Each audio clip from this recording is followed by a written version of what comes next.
So, welcome to chapter 2 of my career development for PhD students. This is the chapter with transferable skill training. And this is, transferable skill is a way for PhD students to identify your drives and motivation. It's a self-awareness that is very important that you do, because it is your transferable skills that are going to give you your dream job. So having a look on the next slide here. The trick is to learn how to articulate and translate your academic skill sets to describe your drives and motivation. And this is so people around you will understand what you like to do. Because when people are going to recruit me, and since I work as a recruiter and a global career coach, I know when I ask people, what do you like to do? Then it is important that you have learned to articulate, so I as a recruiter understand what you like to do, so I can give you or advise you to the job that might fit to you. So when you do your PhD, you train academic skills and you get an academic training. There are many things you learn as a PhD that you can use in industry, of course. I will just give you some examples. Let's say that you like to go to conferences, you like to be surrounded with people. That says a lot about you. Or are you the person that like to sit in front of the computing and analyzing things? That's a different way of using your transferable skills. It's two different careers, two different jobs usually. And by starting early on reflecting, you build what we call an awareness of who you are. And that will lead you in the long term to your dream job. And a dream job is, and you can define that of course yourself, but to be happy with what you're doing at the moment and to know what you can do in the future. So my tip is to learn to articulate and say, this is my top 5 transferable skills. And this is a future job I would like to have. And I would like to do these particular things. So what is a transferable skill? Shortly, you train them on daily basis as PhD students. We have divided them into these 6 categories: practical, investigative, enterprising, supportive, creative, and administrative. If you take the practical one, that is involving equipment and methods. Are you the person in the lab that like and love to handle the instruments or develop methods and maybe even help and support other people so they understand the instruments? It could be that you're very practical then. Then it could be that you like to make new discoveries or promoting and selling your ideas. That's a different transferable skills. Leading projects, supervising and teaching. We do that a lot as PhD students, but not everyone likes to do it. Are you the person that likes to help people?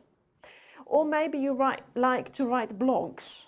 Do you have a web page? Designing presentations for conferences. You're the one doing all the graphics and maybe even films. Then you may be very creative. Or do you like to write reports, meeting deadlines, organizing Excel files? Who are you? So if you look on this slide here, what really appeals to you? Because it says a lot about you. Usually we have a combination of 2 to 3 different categories that fits to us. And that says a lot about you. So some P skill sets, if we just articulate it in a different way, could be information management. You do that a lot. Communication. And here it's time to think. When you communicate, do you prefer to communicate orally or written? Most PhD students I career coach, they say, I can do both. But I didn't ask can do. I said, what do you prefer? Then we have analyzing and problem solving that we are very good at. We are trained to do that. Then we have project management and organization.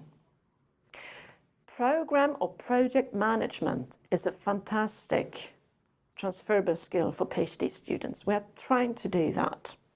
Collaboration, team management. Well, very few PhD students today work on their own. They are involved in a bigger context, part of a bigger project. And then, of course, we have innovation and funding.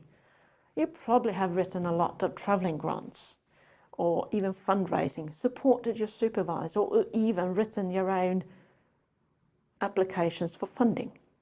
That is a fantastic skill. But the next question is, when you look on this slide here, what do you prefer to do? What do you like to do?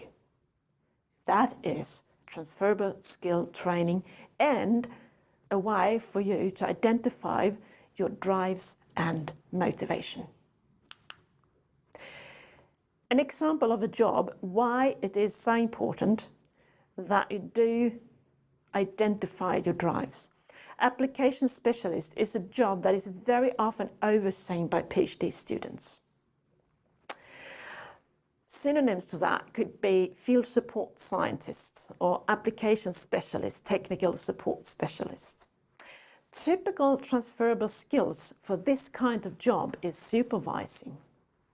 You like to help people or supervise people. Teaching, communication, both oral and written, problem solving. You help your clients to solve problems. And then you have an understanding of the product. That could be an instrument, it could be a kit, a molecule kit.